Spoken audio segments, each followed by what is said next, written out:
difficulties that are hopefully fixed now. So I'm calling this meeting to order at 6:04. If we could please read the temporary procedures. Absolutely. The San Benito County Planning Commission welcomes your comments. Each individual speaker will be limited to a presentation total of 3 minutes. When addressing the commission via Zoom, phone, or in chambers, please state your name and county in which you reside for the record. Please address the commission as a whole through the chair.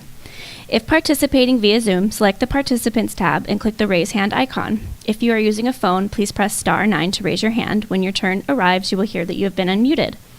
If you are participating in person at the chambers, please complete a speaker card identifying the item on which you wish to speak and provide your completed card to the clerk prior to consideration of the item. Speaker cards are available on the table at the entrance to the chambers. Thank you. Thank you. On to the Pledge of Allegiance. Commissioner Way, if you could please lead us in the pledge. I pledge allegiance to the flag of the United States of America and to the republic for which it stands, one nation, under God, indivisible, with liberty and justice for all.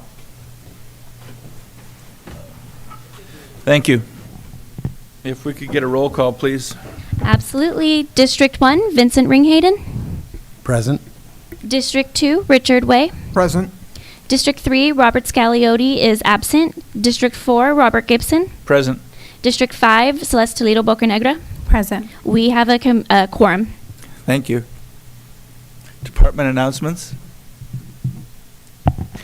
Mr. Chair, there's no department announcements today. I know the Planning Commission asked and requested for future projects or any applications, and there has not been any discretionary permits that came in this month. Thank you. Thank you. Public comment for any items that are under the purview of the Planning Commission but not on this agenda. This is general public comment. Okay, it looks like I have one card here for open comment. Sandy Patterson Jamark, you may approach the podium. You will have 3 minutes.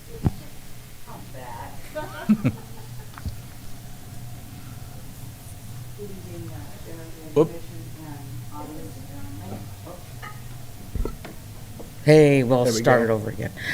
My name is Sandy Patterson Jamark. I live in District 1. I'm currently a new appointee to the Community Action Board for District 1 for Dom Zanger. I heard about this today, so I thought, well, I'm going to be here since this is what we work on for the Community Action Board, for the homeless veterans. And I've already talked to Enrique. I was a little bit appalled on how some of the homeless were treated last Thursday, being made to wait outside of the building to check in when it was cold, specifically one lady by the name of Anna, who was only in a robe and slippers. And I sat and talked to her for 15 or 20 minutes. And there's no reason to make 5 people wait outside. There was, from what I could see, and I've already asked Enrique to have a tour to see what it looks like on the inside, because they shouldn't be made to wait outside, especially not in the cold. So, I've already voiced my concerns there, and I'm glad to be an appointee for the homeless. And of course, we also, for the homeless youth, the Youth Alliance, several different areas, and to take care of our homeless in San Benito County. Thank you. Thank you. Okay, Bridget Bowman Thorpe, please approach the podium. You will have 3 minutes.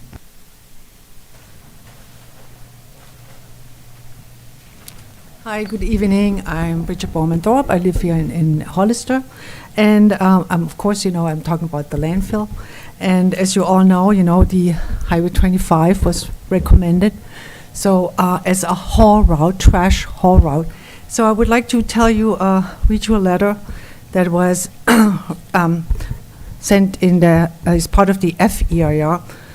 And this is from Debbie Landhorn. She wrote, I wanted to take a minute to express my strong opposition to the John Smith landfill expansion. I have several reasons. I live with my husband and 2 children on Fairview Road. Our house is about 100 feet from the road. Our bedrooms and home office are on the roadside of the house. Semi-trucks are extremely noisy, and when they hit the road bumps, our house vibrates like an earthquake. We cannot open the windows, open now, to road noise day and night. If this project passes and the trucks go on Fairview Road, the noise, traffic, and vibrations will become much worse and unbearable. This concerns me not only for my family, but all Fairview residents.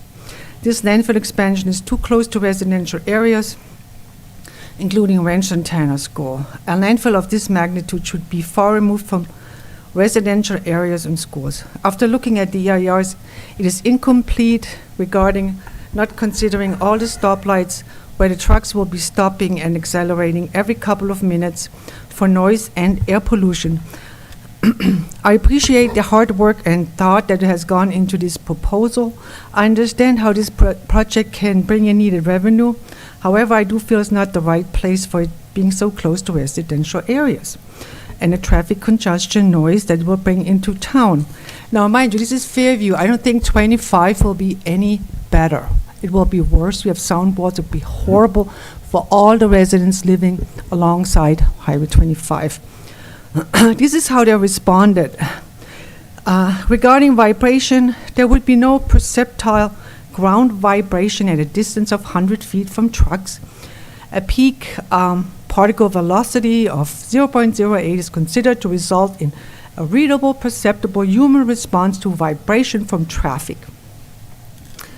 And because there are no structures within 25 feet of the truck haul routes, there would be no perceptible haul truck vibration impacts. For structural concerns, the PPV for a loaded truck at 25 feet is only 0.076 ppv, which is well below the threshold for structural damage. A PPV of 0.1 is considered to have virtually no risk of architectural damage to normal buildings. Caltrans Transportation Construction Vibration Guidance Manual, September 2013. Thank you. And Maureen Nelson, please approach the podium. You'll have 3 minutes.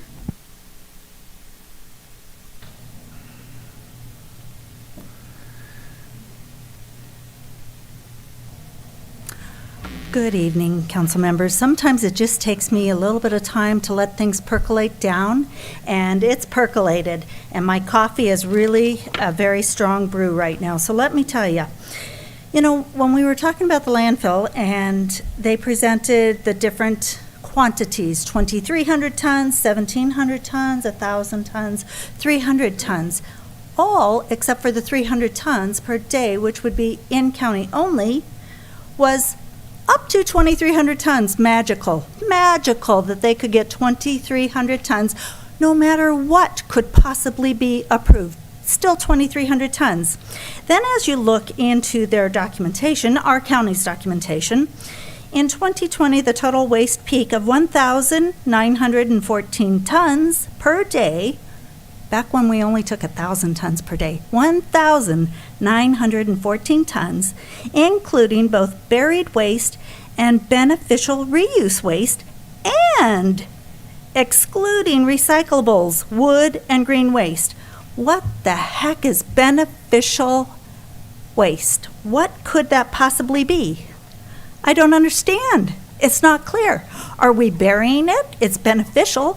We're bringing in 1,914 tons a day when we were authorized for 1,000. I don't believe we can trust what's on paper when we see what comes is totally incongruent with what has been accepted and proposed. So I beg that you really look at this project, you really look at the past, and you think about what has happened and how it has happened, and the incongruities with what was approved and what was happening, and say, do we really want to take that risk? Do we really want to subject our county to this? I don't think so. And when we start looking at beneficial waste, another thing that dawned on me, I have less than a minute. When I was told that we export by the landfill operator, that we're exporting up to 24% of our waste. Well, it dawned on me what it was. It's our green waste and it's our recycling. Thank God we're exporting 24%. Recyclables, compostables, that's fabulous. We're not exporting garbage. Thank you. Thank you. Stacy McGrady, you may approach the podium. You will have 3 minutes.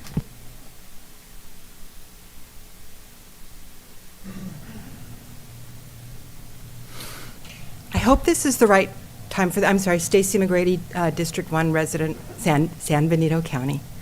And I hope this is the right time for this because sometimes I get mixed up in these meetings.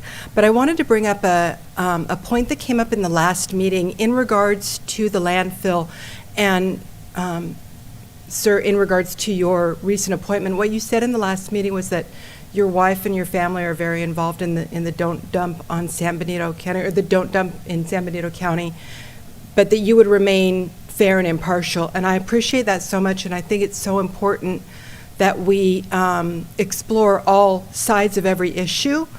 But my question that occurred to me throughout the last couple weeks, I had the opportunity to sit on the grand jury for the last 2 terms, and one of the things a theme that came up repeatedly was concerns about cronyism and nepotism and good old boy network, and how critical it is that we stay above all of that fray.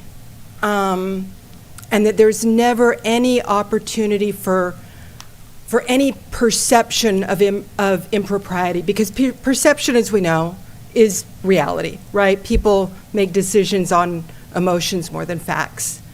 And I don't know if this has come up. I don't know if it's been discussed. I don't know if there's any perceived value that you would gain or lose as part of the decision making. I don't know these things. I hope that this has already been addressed, but on behalf of the residents of San Benito County, I just wanted to make sure that there was an awareness of just being above the fray and living our ethics. So that's all. Thank you, sir. Thank you. Any other comments in the chambers before we go to Zoom? Yes, Barry Katz, please approach the podium. You will have 3 minutes.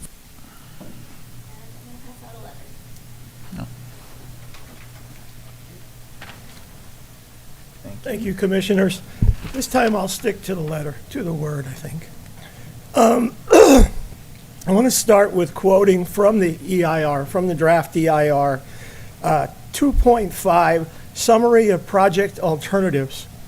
This is on the DEIR page 2-4. This is a quote.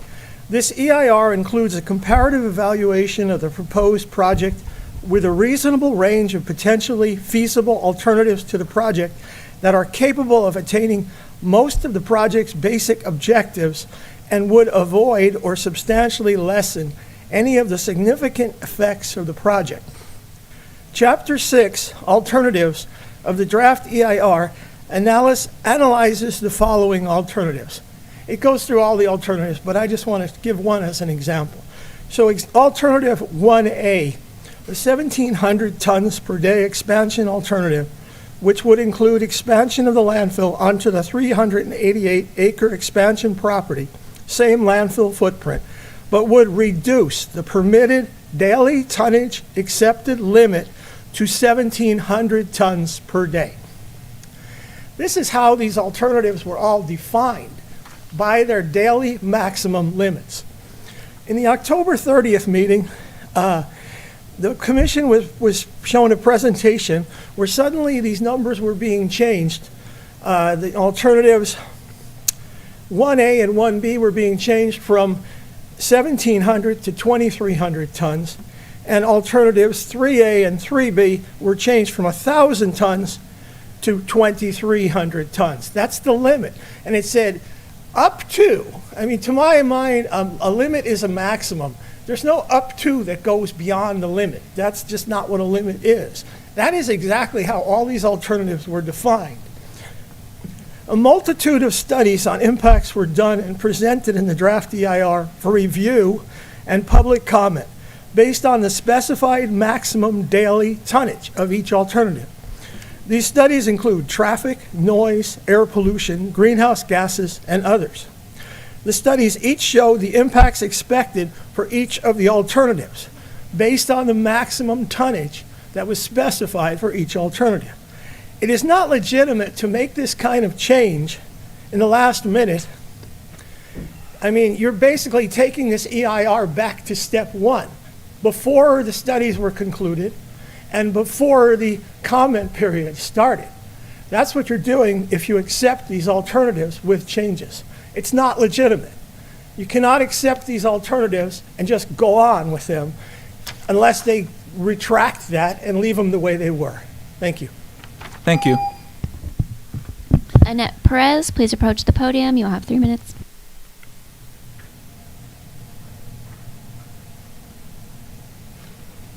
Hi.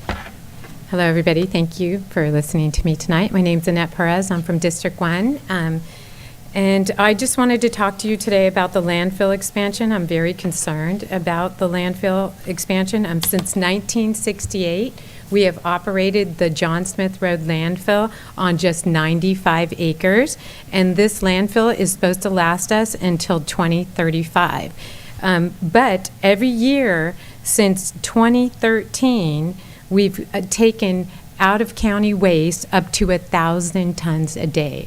So we got cheated out of 3 years of the time that we could have had as our community landfill, in our landfill.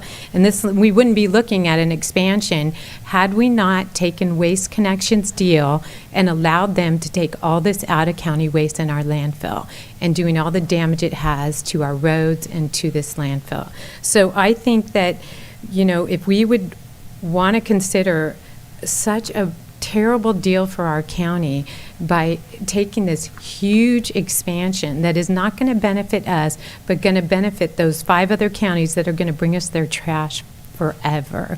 So I hope you will consider that, that those other counties are passing by other landfills at bringing it to us because of the low cost that they get to dump with us. They aren't bringing it because it's expensive.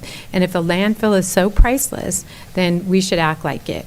So I just want to encourage you to not expand this landfill and to remember, as a county, what we'll be giving up. Our contribution to this, for this 388 acres, is 70 acres of county-owned land. So that's not really 388 acres. Also, a continued $40,000 annual cost for litter removal. So that's not a deal for us. Continued $30,000 annual cost for pre-existing conditions on their extraction system. Continued payment of salaries for integrated waste management staff time. That's approximately $145,000 a year. So take that off our revenue. Also, the continued compensation of cost of living increase, and I don't even understand that. So for me, there's a lot of our county would be giving up in order to take this landfill expansion. So I hope you will consider this and make a wise decision for our county as leaders in our county. Thank you. Thank you. There is no more public comment in chambers or via Zoom. Okay, thank you. Public comment is closed. On to the consent agenda. Are there any additions or corrections to the minutes? Is there a motion to adopt the consent agenda? I'll move to adopt the consent agenda. Is there a second? I'll second. All those in favor signify by saying aye. Aye. Opposed? None. Motion carries 4-0. Thank you. Regular agenda 7.1. Thank you, Mr. Chair, members of the Commission. Good evening. We have the pleasure today of having our Deputy Director of Health and Human Services for the County of San Benito, Enrique Arriola, to provide us a presentation on homelessness and housing programs in San Benito County. Enrique? Thank you very much, Enrique Arriola, Deputy Director, Health and Human Service Agency. Thank you, Abraham, for the introduction, and thank you, Commissioners, for having me over today. So I'll be conducting a presentation on the homeless and housing programs that we have available to our community, and you're welcome to pose any questions during the presentation or at the conclusion of the presentation. So the first slide on the homeless census, just to give you a brief background on numbers that we've conducted, on prior census. So taking back from 2013, we had a total count on 365. This census, keep in mind, is what we call point-in-time census. So HUD requires every county to conduct a census on a specific day of the week. That morning when we go out, that's the census. So it doesn't mean that this is exclusively all the homeless we have. Those are the ones that we saw on that point in time. 2015 we had 651, so we had a huge spike. We had a reduction in 2017 of 527. In 2019, 282, and a 26% spike in 2022 of 357. The next census count is the last week of January. The date has not been established. Most likely it will be middle of the week or so. So we'll be conducting another census, and we'll have eventually a report. Next slide. This slide has to do with the shelter that we have. We had a planning of the shelter in 3 separate phases. Phase 1 was a construction of the shelter, which is called the Homeless Opportunity Meals Empowerment. We call it Home Resource Center. The shelter is year-round, and presently it conducts, it's 24/7 for half the season, so starting November through the end of April, and then it reverts to a 4 p.m. to 8 a.m. Shelter. It has, we provide meals, showers, security, laundry room, there's lockers, supportive services. There's a total of 50 beds, and there's 28 for males and 22 for females. The shelter opened in December 2017, and a few years after we opened the offices for services, and that's what the offices of Community Service Workforce Development. It opened in May of 2019, and then we continued at the back portion. We have transitional housing units, 6 of them, so each client has its own room with restroom and shared kitchen facility, laundry facility, living area facility. So we have a level of transitional housing that is right now for a 1-year program. They receive case management services, rapid rehousing, and the goal is by the conclusion of the program, they will receive permanent housing. And that program started in 2021 in July. Next slide. And this is to show you the design. The first area is the shelter, bottom purplish. The teal, that's the offices where staff and providing different supportive services. And the back area, yellow, is the transitional housing. Next slide. So this is Helping Hands program. It is a permanent supportive housing program. We've had this program for at least 12 years, 13 years or so. And this is one of my favorite programs because it is truly a program that is permanent for chronically homeless individuals exiting homelessness into permanent housing. It's coupled with supportive services and rental subsidies, and it's permanent. As long as annually they get recertified, if they continue to be eligible in the program, we will continue to provide assistance to them. We have presently 10 units, which we call scattered housing within our community, and we work with landlords for rapid rehousing, trying to get the housing. We are right now secured additional funding to expand this program, and I wish we could do more of that, as funds become available, because it's a really, really good program. So this is one of them. Next slide, please. So the Homeless Housing Assistance Program, HHAP, which referred to it as HHAP, is a program that we've been receiving from the governor's office that made available to all communities of California. There's different allocations that we receive from the Continuum of Care. This is our local homeless kind of service provider region that we partner with Monterey County, and also direct allocations from the state. So funds are used for rapid rehousing, and rapid rehousing is referred to the efforts that are being made from staff and interacting with landlords and securing housing units to house individuals. Also rental assistance, so up to 12 months for those that are eligible.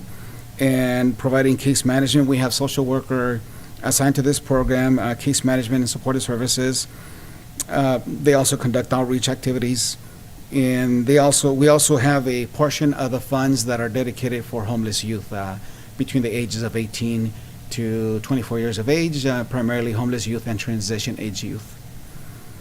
And also part of the funds support the operations of the shelter. So one thing I didn't mention about the shelter, it took us grant writing efforts and securing about $3.5 million to purchase the building and also to do all the rehab.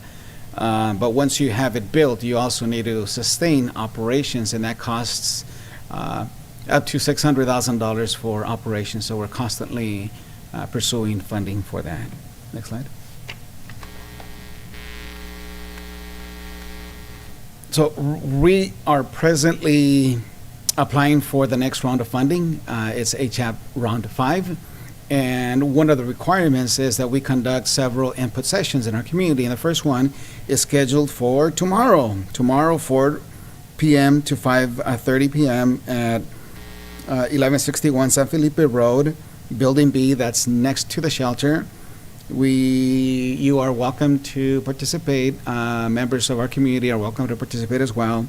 And our goal is to get as much feedback as we can on activities that the state is being made available to different communities. And that is taking place tomorrow. Alongside with this, we have a survey, and we have the QR codes here that we hope to get as many residents also to complete to further justify the need in our community. And the next session, we haven't quite solidified the date. We're trying to confirm different locations, but it'll happen probably between the first and second week of December. Next slide, please. So one of the things that we need here in this community is different housing options. And this varies from emergency shelter, not only individuals, but also families. We also need transitional housing, which is extremely important, especially if supportive services, case management is combined with this. So we mentioned a little while ago that there's 6 units right behind the shelter, but we're also in the process of building 16 additional units, and these will focus on homeless families. So we secured a $2.43 million grant from the state Home Key. And this project is at the Migrant Center, and the general layout is on the screen. We're expecting for this project to be completed during the second quarter of 2024. And the intent is, as I mentioned, transitional housing up to 12 months with case management, rapid rehousing. So that's one of the projects that we're working with right now. Next slide.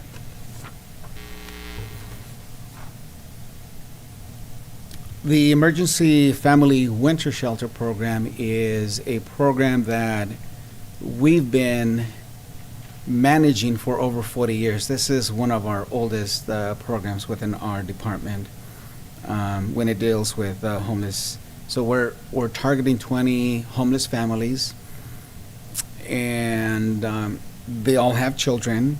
And the way the program works is that they will pay some level of rent depending on their income, a security deposit, and at the conclusion of the program, that will be provided back to all families.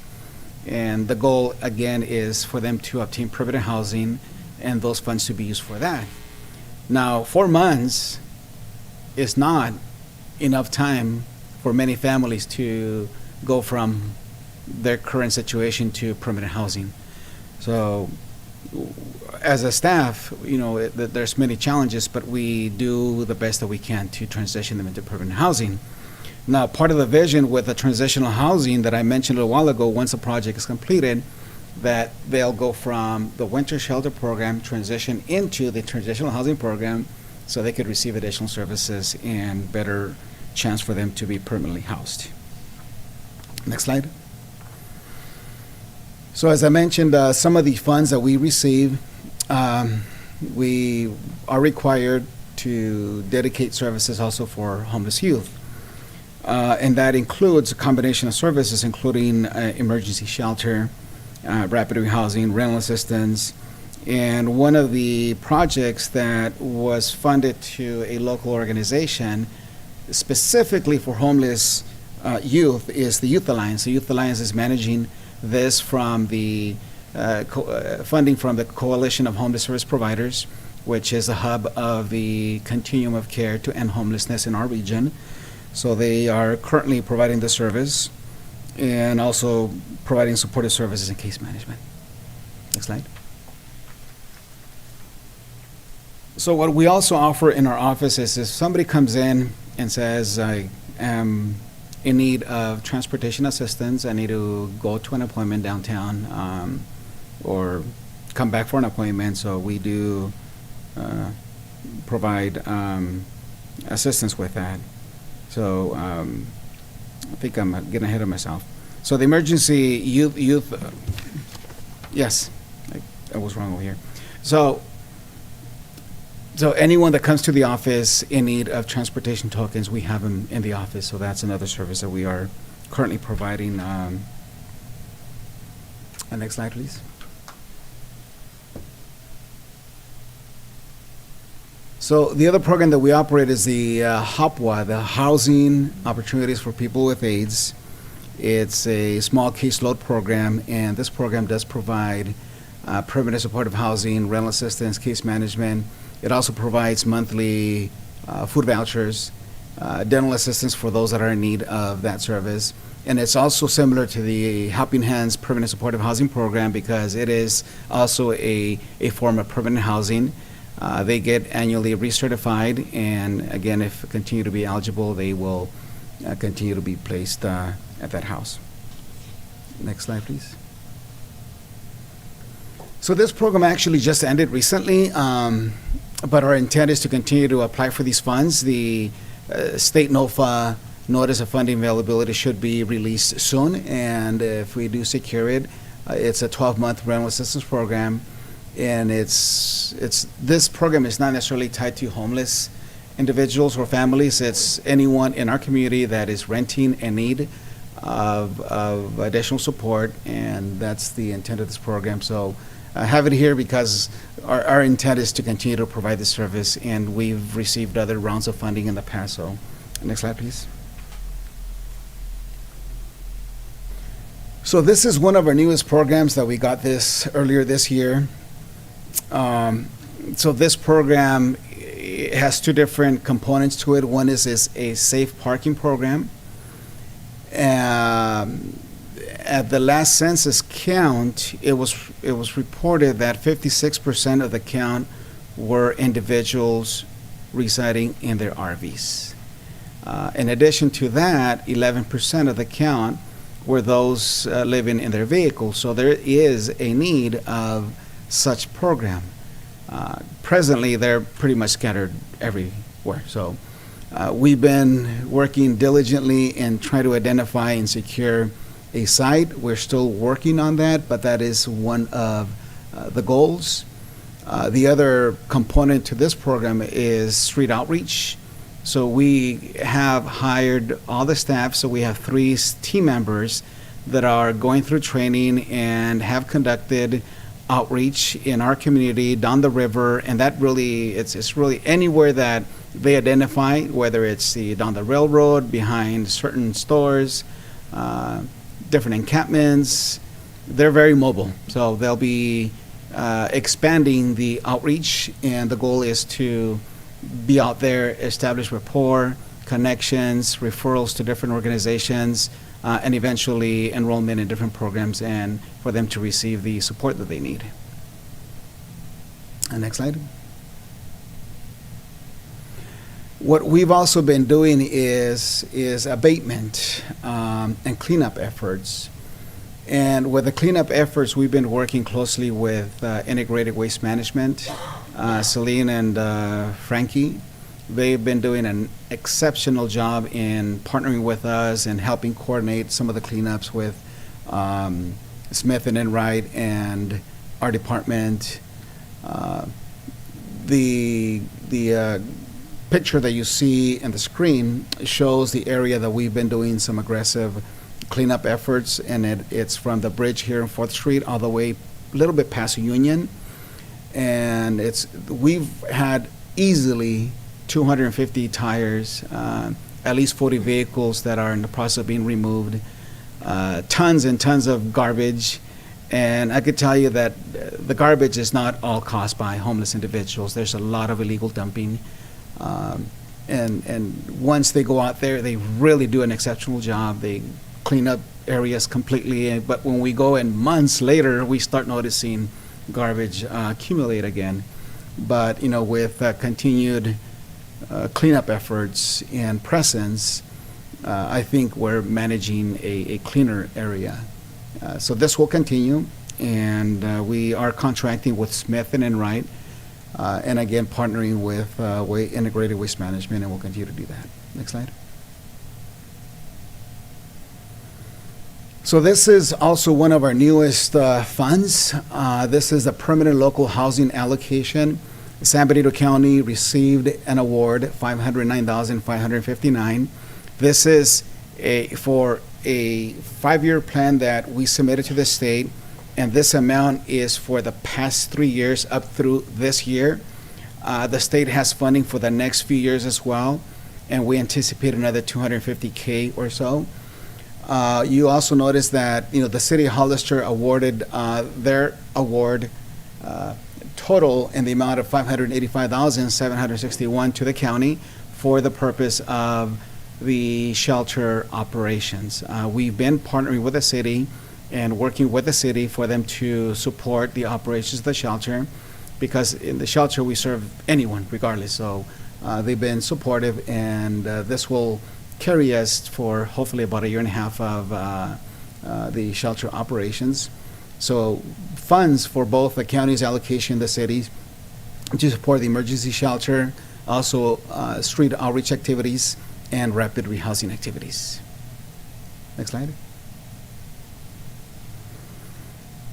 And this is just information of other things that we offer that are not necessarily homeless related, but if individuals are walking to the office and they're in need of services, they also have the ability to request utility assistance, and this could be in the form of energy, wood, propane, oil, water, sewer, garbage, weatherization services to weatherize your home, free tax preparation services, Dream Catcher program, which is a program that is for youth to provide scholarships for enrichment activities.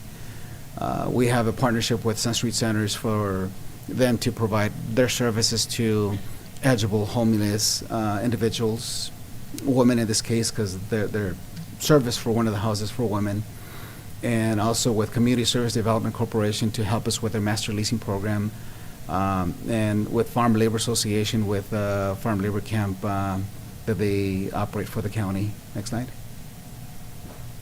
And some other services, we operate the America's Job Center with work experience. So it's a really good blend, because if we're working with low-income individuals, homeless individuals that are work-ready and want to work, here's a way to improve your skills, be trained, and eventually have higher wages and sustain rents, especially when they're placed in permanent housing. And next slide. So that concludes the presentation. I did want to mention that we are also conducting or having the Homeless Task Force meetings. They happen every other month. The next meeting is scheduled for December the 11th at 2 p.m. I welcome 1 or 2 commissioners to join us, attend these meetings. They're very informative and just really in tune with what's going on in the county. And I could certainly forward information about the next meeting, but that would be one thing that you could possibly engage in.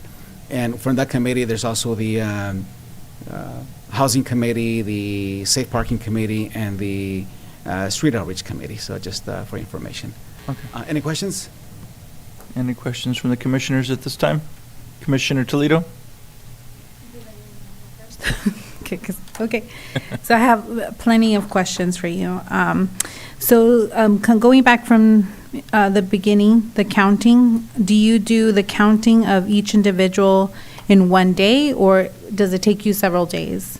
It's all done in one day within 4 hours. So we Okay, start early between 6 and 6:30 or so, and we deploy about 8 to 10 teams. Each team has 3 individuals. They get assigned to different census tract, and they'll go that morning, and they get everything done that morning. Great, because you know the hot spots on where they Yes, all and then they're located. also mobile, so if we did it longer, it's possible that we might count them in certain census tracts, and then they go another doubled. area, and they get counted again. So our goal is to be as efficient as we can. Right, okay, so I wrote a lot of notes, so I'm trying to get my thoughts together. Let's see, so the resource, homeless opportunity, the meals, so anybody can just go to the shelter and eat? Are there rules and regulations for individuals who maybe have been homeless and they want to go get a meal, they're hungry? Can they just show up? Yes, it's so as long as there's space. So again, like I said, there's 50 total beds, and if there's space for an individual to stay there, they will be accepted. What I've seen is that the male dormitory, that's the one that usually gets full. The females, there's usually availability, but it really depends on the day. So, but if somebody is in need of going to the shelter, they can certainly go, and if they go, they will receive a meal and the showers and other services. Okay, great. So, so if there's an extra bed in the female side, would they be able to remove that bed so the other individual can take advantage of that? Can you repeat again? So if there's a max, the male dorm is maxed out, and there's several beds in the female section, would you be able to get one of those beds for the other individual who needs it? No, because the way that it's set up, it's double bunks and they're attached, so it's difficult to move the entire bed from one dorm and then the male dorm is already full, so you can't really fit more. My understanding, they have maybe 2 or 3 different cots, so if there's an overflow, they have the ability to provide a little bit more of a shelter. Okay, so I'm going to ask a delicate question, but if there's a transgender individual, would they be able to take that bed or not? What are your rules for that? If there's a transgender individual, they can go to the female dormitory. We've had that in the past. Okay, and what about understanding all the other individuals? Do you take in their feelings? Are they okay with it? Do you ask them, or they're just, the rules are that they can go in there? What I saw, this individual was accepted, and that wasn't really brought as a concern. Okay, great. As long That's as what I everyone's saw. okay with it. Thank you so much. I appreciate that. And also, I know the state provides funding, which is great for our community. Do you have like a profit and loss sheet provided to the county, or, of all the items purchased with those funds, so our county can see where that money is going to? So every grant that we get has to be administered in accordance to fiscal practices. Everything is approved. There's approval levels. Everything is submitted for payment in the auditor's office. So there are fiscal reports that can be generated. There's reports that are submitted to the state as a requirement. So in addition, we get monitored by the state, different departments, and that's one of the things they look at as far as fiscal monitoring and reporting. So if you were interested in receiving one, I'm sure we could provide one to you. Or I am, to thank the- you, yes, because it is known that sometimes they don't know where the funding's actually going. So yes, I would like to see more in depth. Thank you. Sure, I can and- certainly follow up with whomever. Yes, thank you. And how do we encourage those individuals who are homeless and don't want to maybe go into a shelter because of the rules that you have implemented? You know, this is the way that we're addressing this. We understand that some homeless individuals don't want to go to the shelter. Whether it's this shelter or a different shelter, sometimes they don't like the rules and they're comfortable.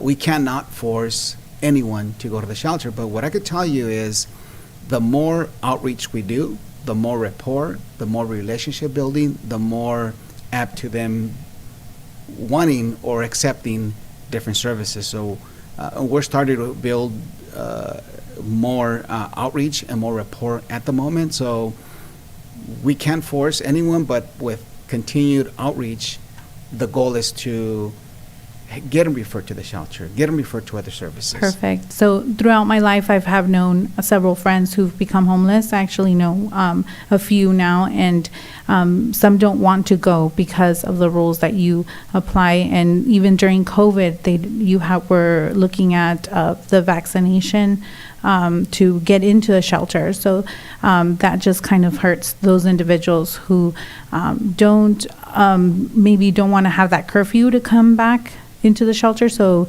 what kind of outreach do you do to try to encourage them to get into a warm bed? Because overall, we know they have a problem, right? Maybe mental health issue or a drug issue. So we want to encourage them to get healthy and move on to the next step of the program.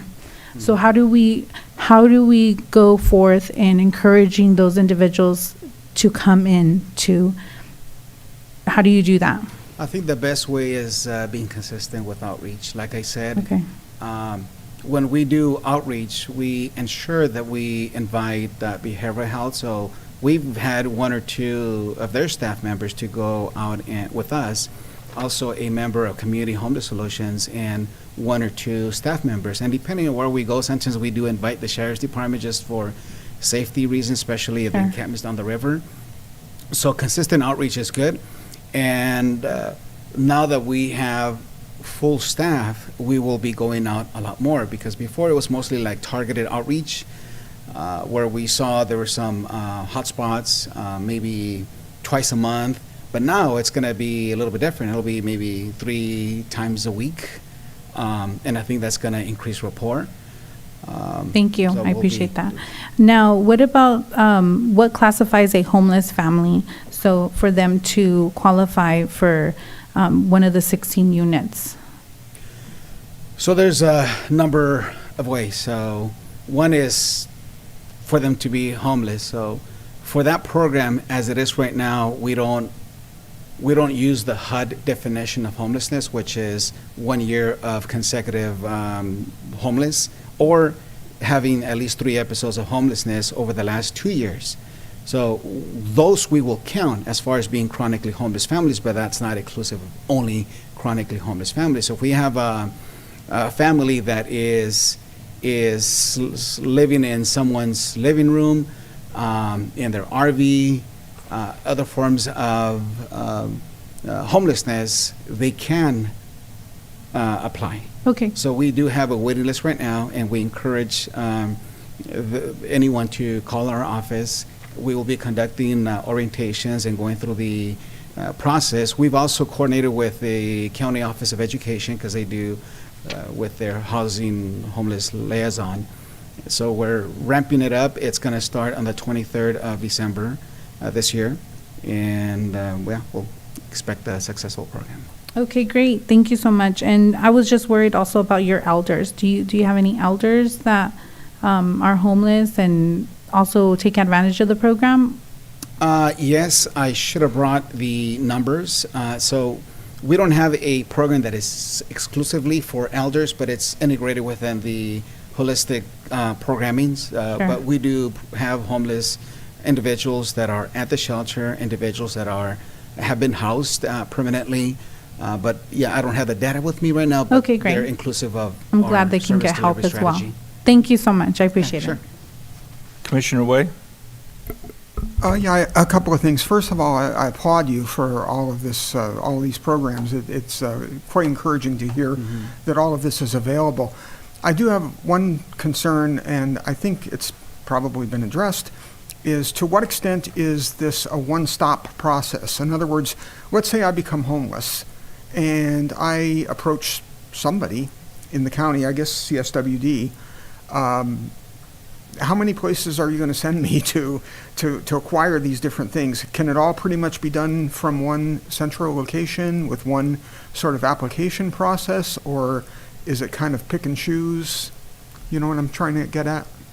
I think it really depends on who is asking for assistance. If it's a family with children, they might be in the CalWorks program. There might be other support systems, and that's a different division of Health and Human Services Agency. But if someone were to come into our offices, and let's say it's a family with children, so we're going to look at, okay, what do we have available right now for a family with children?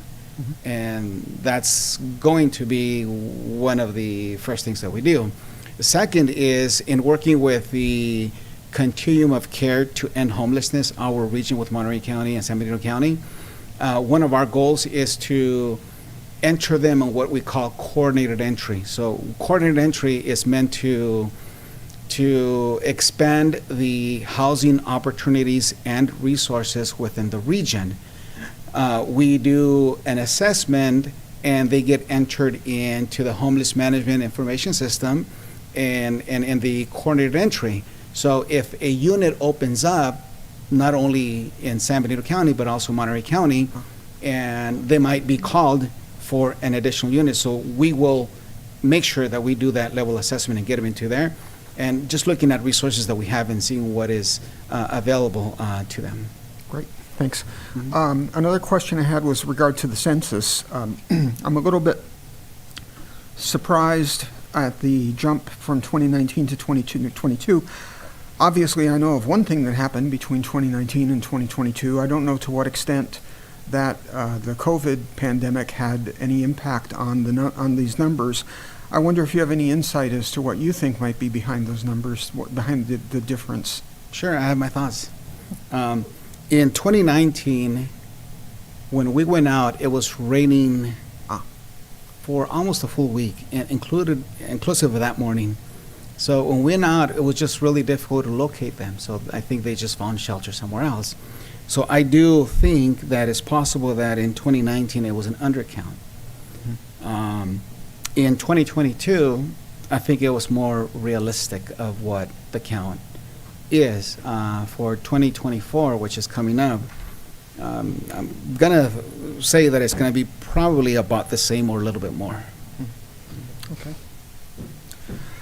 And I think this is my last question, I believe, is I really, really like this idea of collecting the rent and then refunding it, because it proves, it gets the people into the habit, if they're not already in the habit, of making a monthly payment and doing it reliably and on time, et cetera. And given that some of these people are going to go into the transitional housing program, maybe my question is a little bit less relevant, but I wonder if you provide references to these folks for potential landlords saying, you know, look, he was in this program and he paid his rent consistently every month on the 1st or whatever. Did they get letters of recommendation, that sort of thing? Definitely. What we also have is a letter that we create because landlords usually want to know that their rent is going to be covered. So we do a guarantee letter that informs them that they're in the program, the amounts that the program will pay. So we have that as far as the process. The winter shelter program, that's the program that I mentioned that we will reimburse back the rent and security deposit. Once they're placed in the other transitional housing program, they will continue to pay rent, and that part of the rent is not returned to them. I think it's important for them to also have a stake and pay the rent, and it's a reduced rent. Really, I think it's an affordable rent based on their income. And those revenues become program income and for operations. Yeah, just want to say that. Okay, thank you. I think that's all I had. Okay, so I just had one question about the transitional housing. I think the last time you received a grant, maybe it was last year, you did all the infrastructure, all the underground, and then I think you had 5 or 6 units actually there. You're expected to actually have all 16 units hooked up by the second quarter of 2024. Is that correct? Well, that's the goal. That is the goal. So the 5 units that you referenced, the 16 units is in a two-phase. First was the 5 units. So the other units, that is the goal. The 5 units the homes are there, but the project won't be completed until we complete second part of that phase. And all the infrastructure, everything's pretty much set. Electrical is also an issue. You know, we need to get the electricity from PG&E. So the 5 units aren't inhabited currently? No. Oh. No. And we won't, even if they're completed, because there's going to be construction and they're going to be for children and just for a safety factor, we're going to time it so that both are completed at the same time and opened at the same time. Okay, thank you. Commissioner Ringhayden? Thank you. I'd also like to commend you on the work you do Thank for you. those people who are really in need. Thank you. I'm looking at the census numbers, and it kind of makes me wonder. In 2015, there were 651, according to the count. And last year, there was 357. You spent one day with 4 hours, and that's not your fault, by the way, I don't think. Do you think that it's possible that the real accurate number is much higher than 357? Yes. And I say that because when we go out, like I mentioned earlier, it's a point in time. So we have to physically see them. If we see a tent, and if it's not known that there's more than one individual, could be a couple, we cannot count 2. It has to be 1. But what we do when we go out, we have, like I mentioned, sets of teams of 3. One of them is always a homeless leader, a homeless individual that is familiar with the area. So if the homeless individual is aware that in that tent there's 2, it's a couple, we will count 2. So the count is just based on who we see that morning. Now, I understand there's also like a multiplier effect, and I don't quite understand what the formula is, but I've heard that it's 2.5 times or 3.5 times. So this is just the point in time from that morning, and it's likely that it's more than that. Thank you. On the male side of the shelter that you have now, is that full all the time? Not all the time, but that's usually the one that gets the fastest. Is there ever a time where you guys have males staying in the same room as females? No. As far as my understanding, no. The chronically homeless that you're trying to help, they're really hard to help. Is there any efforts to help them with drug rehab? Is there any efforts? I think a lot of these homeless have either they were before or they just decided life sucks, I'm just going to be numb to the whole thing. I think trying to get some of these people sober is the biggest step we could make. Yeah.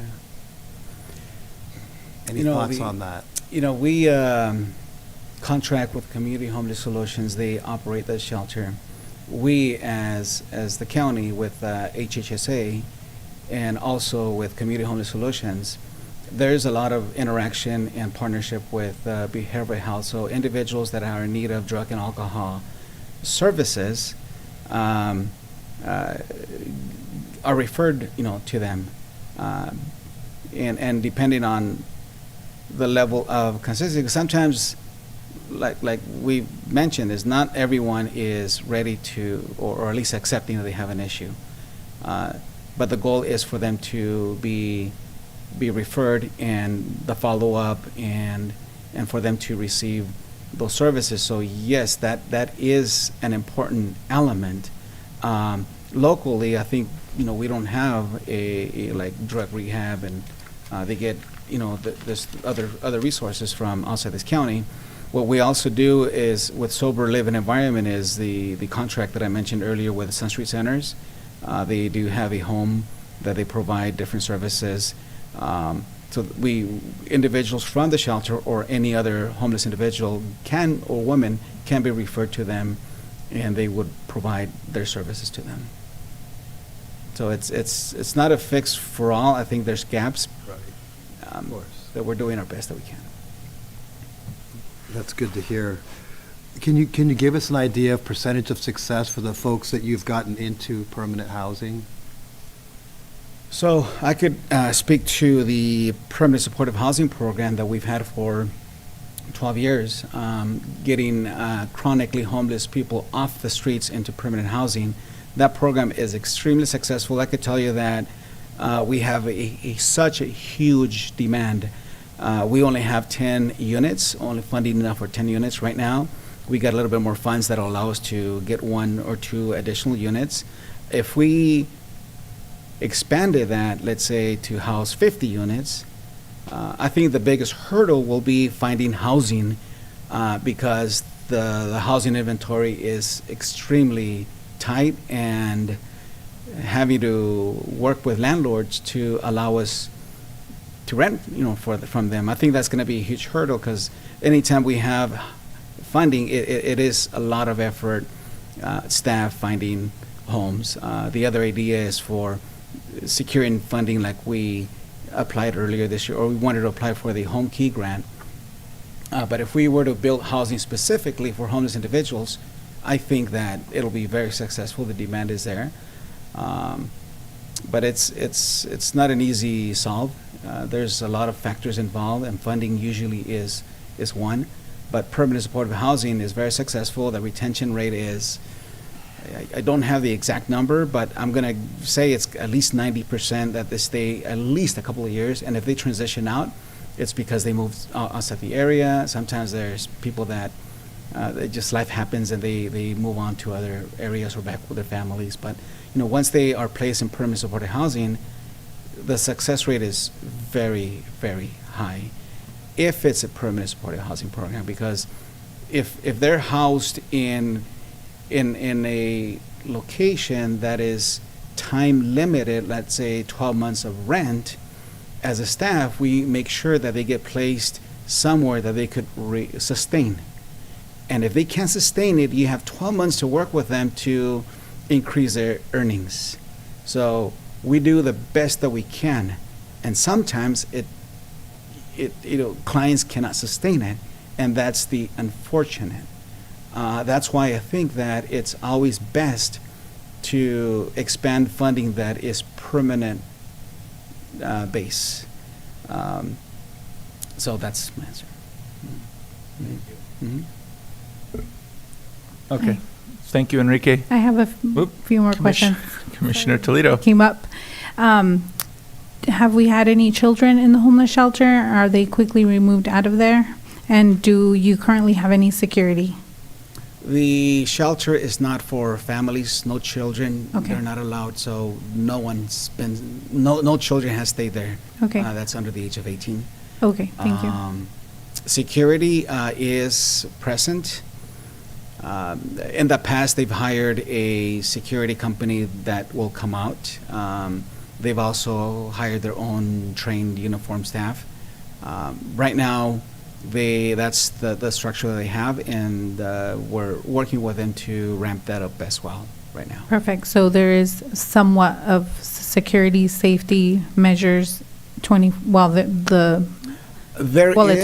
There is, but not 24/7. Okay. It's mostly peak time between 4 and 1 a.m., I believe. Okay, thank you. Any other thoughts or comments from the commission before we go to public comment? And think about if you want to be on the task force, 1 or 2 members of the planning commission after we finish public comment. I'm going to ask who wants to be on it, and then I will appoint you. Is there any public comment for this item? Any public comment out there? If you'd like to come to the podium. We have one public comment. Stacy McGrady, please approach the podium. You will have 3 minutes. No. We just need you on the microphone so that the public can pick it up at home. Thank you. I was just, thank you so much for your information.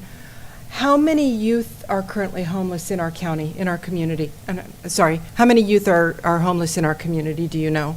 We'll have to get that information after. That really touched my heart. Also, there was something else, but I might have forgot it. So,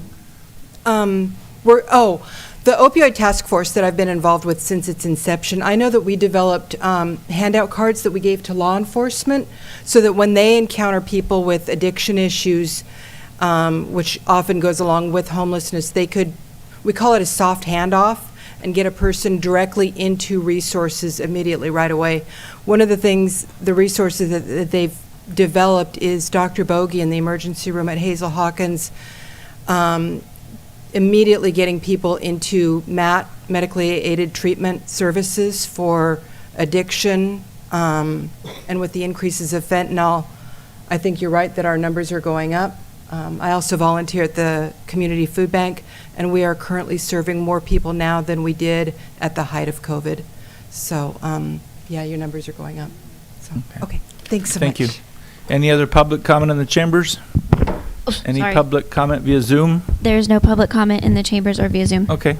Enrique, could you provide the number about the number of homeless youth, please? So I didn't bring the report that we have. We do have the 2022 homeless census, and it has data on different age groups. Okay. I had to bring it with me, my apologies, but I could always get it to Ariel and.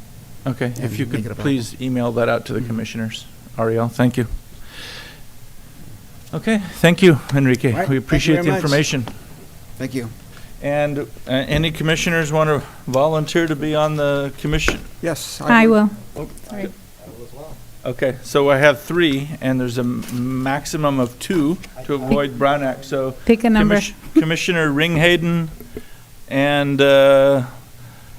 Commissioner Way's not on anything either, right? No. Okay, so I'll appoint Commissioner Ringhayden and Commissioner Way.